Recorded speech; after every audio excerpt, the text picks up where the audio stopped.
Welcome.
Hello, and welcome everyone to our Clean Vehicles Press Conference, where Morgantown elected officials and clean vehicle advocates have come together to speak in support of bold federal clean vehicle investments.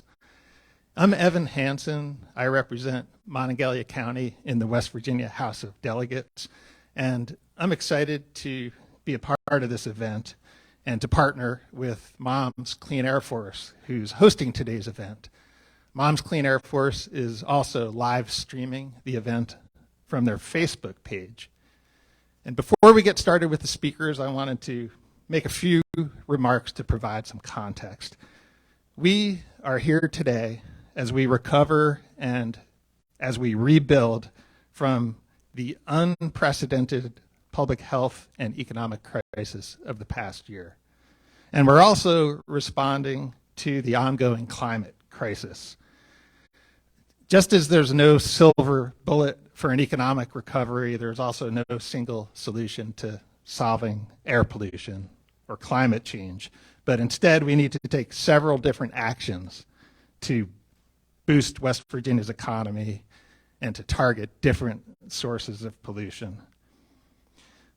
Our federal representatives can take actions that move Morgantown and West Virginia forward in modernizing our transportation sector. And this would be a win both for our economy and for our health. So we're asking that Senator Manchin and Senator Capito join the majority of West Virginians to support a robust expansion of the market for electric vehicles and electric school buses in particular. We're asking for a bold investment to build electric vehicle charging stations and infrastructure and to increase funding for electric vehicle research and advanced manufacturing. While these are federal actions that we're asking for, our federal, state, and local governments need to work together to ensure that our efforts are complementary and that they're effective. Our panelists will discuss how we could create a clean transportation sector here in West Virginia. So now I'd like to introduce our next speaker, Morgantown Mayor Jenny Selin.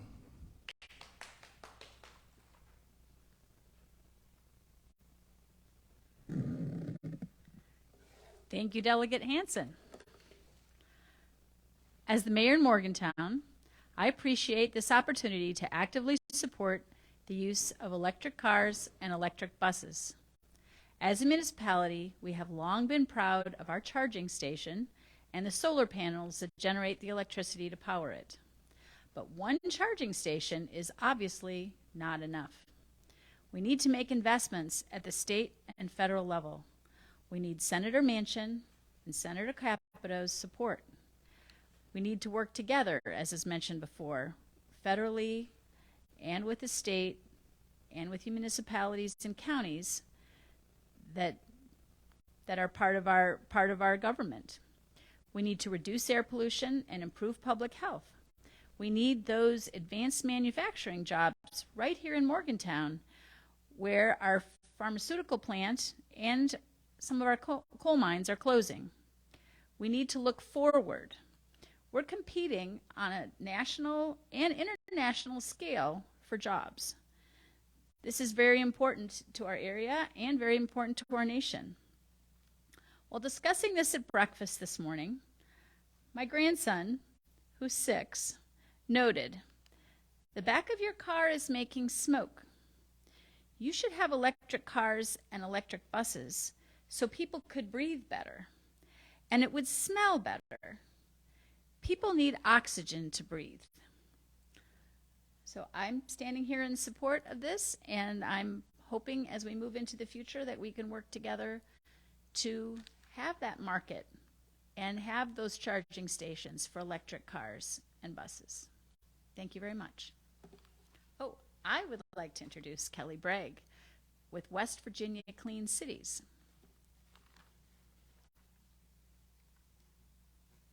Thank you, Mayor. So good morning and good news. Clean transportation is here today and here to stay. Big, bold investments are coming too. That's going to mean more electric vehicle charging stations in the wild, so you can see them, and more electric vehicles on the road. West Virginia already has 89 public charging stations with a total of 189 charging outlets.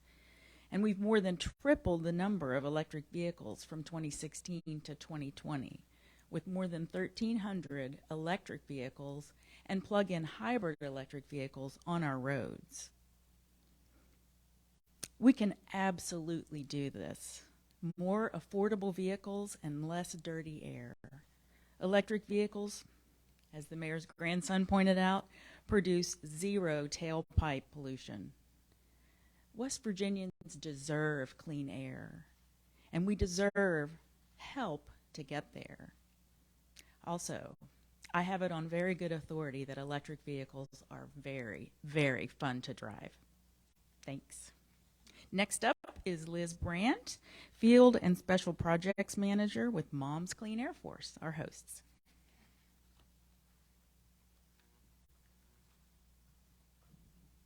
Thank you so much. It couldn't be a greater honor to be here.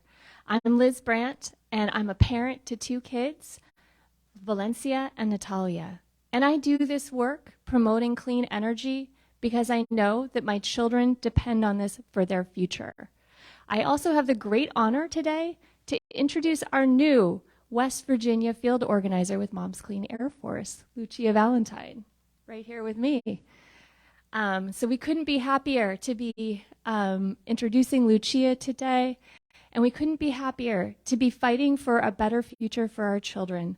I don't know about you, but when I smell diesel, what I think of is running cross-country races. And that's a funny association, but growing up, like many kids, I rode on diesel buses to go on field trips, on school trips, and including with my cross-country team. And if you think of diesel and what it does to your body, and sitting in a diesel bus, where inside the bus there can be much greater air pollution than outside the bus, you know that it doesn't have any good association with running.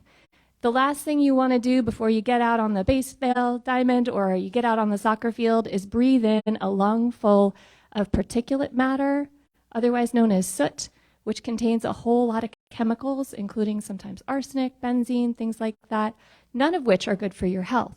All of these things can irritate your lungs, and even if you're not going to a sporting event, make it harder for children to breathe. As a parent, as a social worker, as a person of faith, I find that unacceptable.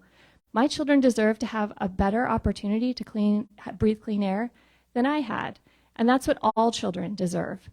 I would like to ask Senator Manchin and all of our leaders, just like the leaders here in Morgantown, to fight for a clean energy future where kids get off electric buses feeling ready to run. Thank you so much. I'd like to turn it back over to Delegate Hansen.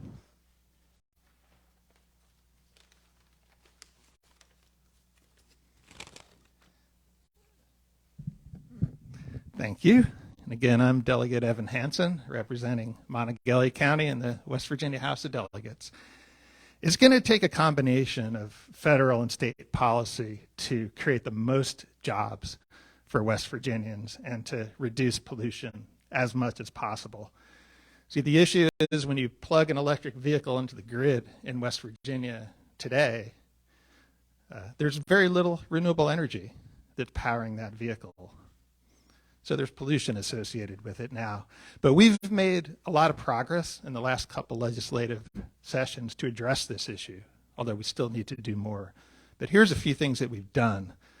Number one, we've allowed our electric utilities to dramatically increase the amount of solar electricity that they generate and offer to their residential, commercial, and industrial customers. Number two, we corrected what was a punitive tax on large solar arrays in West Virginia. And number three, we now allow for third-party financing for rooftop solar for homes and businesses. And all three of these policies are going to create West Virginia jobs, and they're all going to reduce emissions, including greenhouse gases. These are policies that were broadly supported, including support from labor unions and from the chambers of commerce. And again, they're going to create a variety of jobs, including, importantly, manufacturing jobs. But we can't do this alone using state policy. We need the federal government to act too. And part of taking action is recognizing that what we've done here in West Virginia hasn't worked, that people continue to move out of the state, and that West Virginia is losing population at a more rapid rate than any other state in the country. So we need a new approach that actually attracts jobs to the state, including manufacturing jobs that have played such an important role in providing middle-class incomes to West Virginians for decades. We need a new approach that recognizes that the future is not going to look like the past, and an approach that embraces that future and all the jobs that come along with it, especially when state and federal policies and investments in electric vehicle infrastructure are aligned. And finally, we need a new approach that acknowledges that at the same time we can create jobs and reduce emissions and do our part as West Virginians to address climate change. We can do all those things at the same time. So I'll close by repeating what you've heard the other speakers say, that we are asking for Congress to act, and particularly asking Senator Manchin and Senator Capito to support bold, clean vehicle investments, including investments in electric school buses as part of these continuing negotiations on Capitol Hill. So thank you, and at this point, we can take any questions.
Do you want us to use this mic too?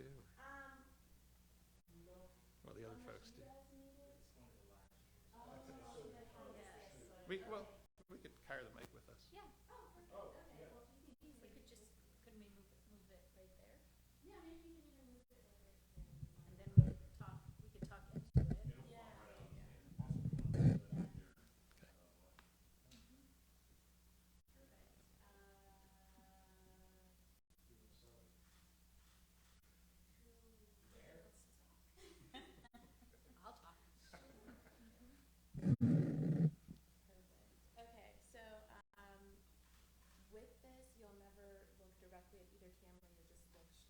Perfect. I can do that. Okay. So yes. Okay. I guess I will start. As far as the position that you hold, why is it important to kind of take this stand and support what's going on here today? It's important because we are competing statewide and nationally and internationally for jobs. And we've been seeing that with the closure of pharmaceutical company, that then they're going to be moving to other countries potentially, and definitely out of our area. So we need to be able to be supported with good advanced manufacturing jobs that pay well, that can support families that already live here and families that want to move here. So we won't be able to compete if we're not looking toward the future, and electric cars and electric buses are looking toward the future.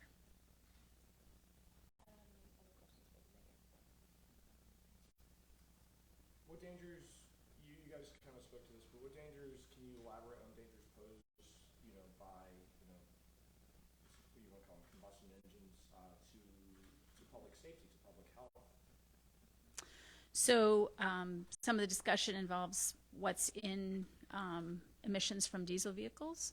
And also when you're waiting in traffic, you can smell, which is what my grandson was noting, was what you could smell coming out of vehicles.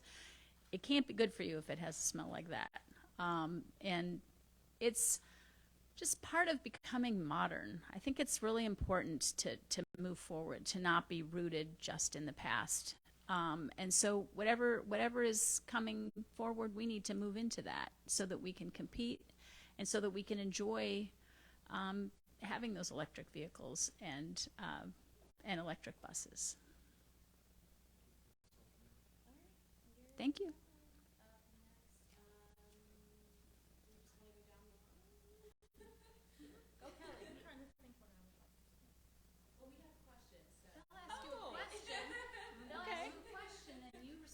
Wonderful. And your name is? I'm Veronica. Veronica and I'm Larmy.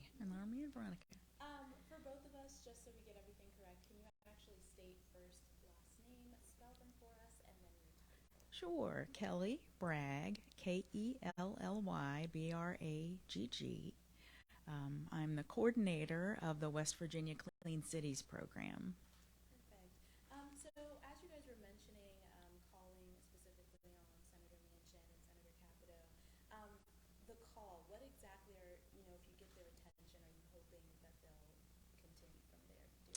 Well, I come at electric vehicles from the lens of, maybe the average West Virginian.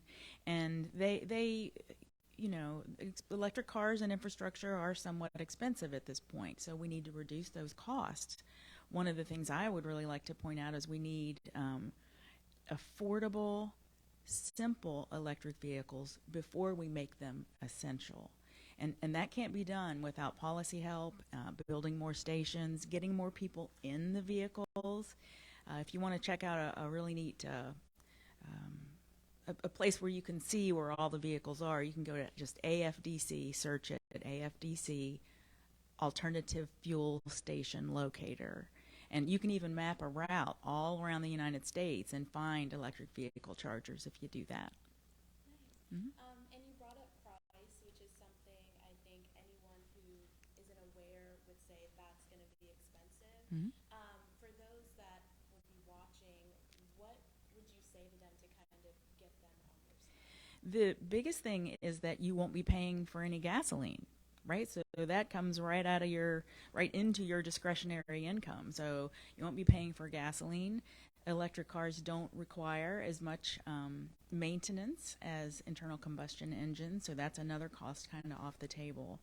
And then, we always do try and encourage even people who are driving internal combustion engines to drive more efficiently. You've probably heard it all. No jackrabbit stops. Pay attention to what's on the road around you, and just drive efficiently, and that helps.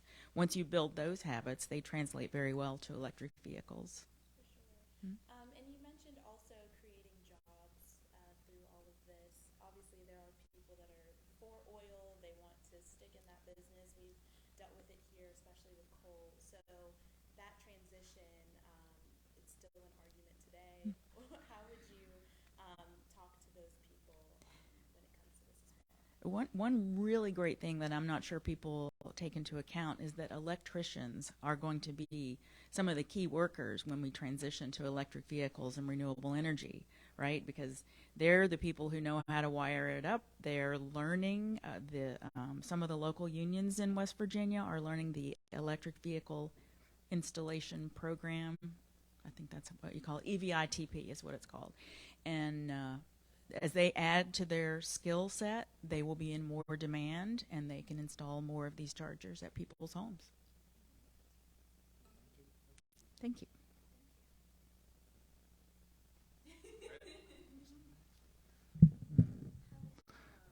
Hello. But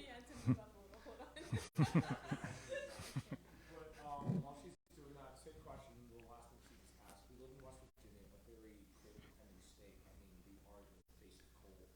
And you guys are trying to speak directly to Senator Manchin, someone who, and Capito, to be frank, two people who love coal. That's what they say on on the campaign trail. So how do you plan on really reaching them other than just speaking through us? Well, the harsh reality is that as climate change is being addressed at the federal level, the international level, there's going to be less and less demand for coal. And we've already seen that with so many coal mines going bankrupt and power plants shutting down. So this is the future that we need to deal with. It's the harsh reality. And so the question isn't whether we can save the coal industry. The question is, how could we create even more jobs, not just for coal miners and power plant workers, but for all West Virginians. So this is part of an all of the above energy strategy that Senator Manchin likes to talk about. And all of the above strategy also embraces renewables and electric vehicles, because these jobs are going somewhere. And if they're going somewhere, we want them to come here to West Virginia. And then speaking on climate change, is there anything, obviously it's happening all the time, but specifically within the last couple of years, is there anything that really sticks out that people should be aware of? People should be aware that climate change is impacting us here in West Virginia, just like it's impacting people out west right now. We've had so many catastrophic floods in recent years, even more than we've ever had in the past. And that's what's predicted to happen by the climate models in West Virginia. And that is what's happening. And that included the 2016 floods that killed a number of West Virginians and devastated communities. And there's going to be more and more of those if we don't address climate change and do our share.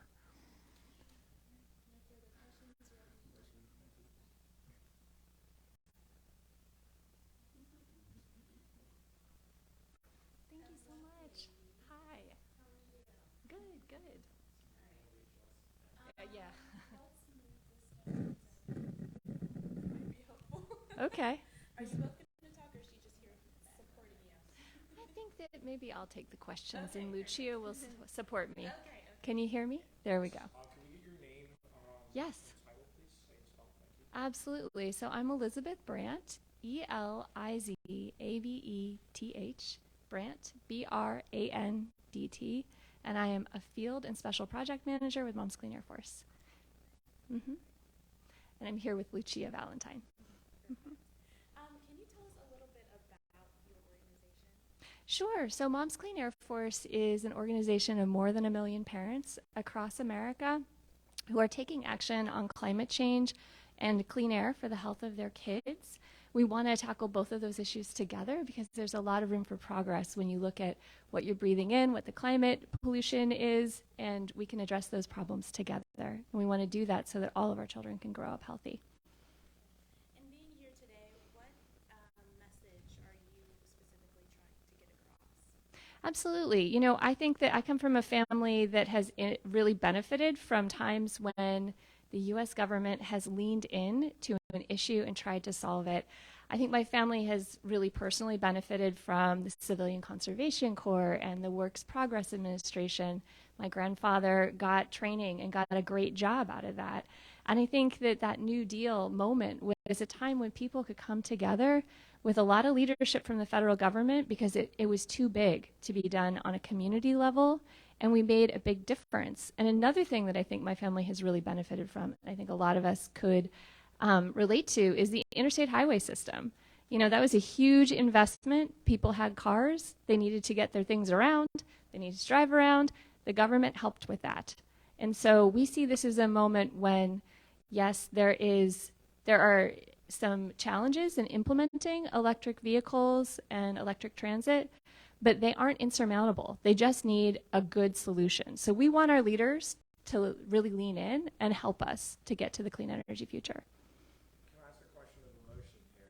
You brought up something quite emotional, so I feel comfortable asking. You talked about, you know, going cross-country meetings when you were a kid, and now your kids, I don't know if they do cross-country, but anyway, they do it if you're involved in school. Right. Still that same diesel burning school bus. So for you as a mother,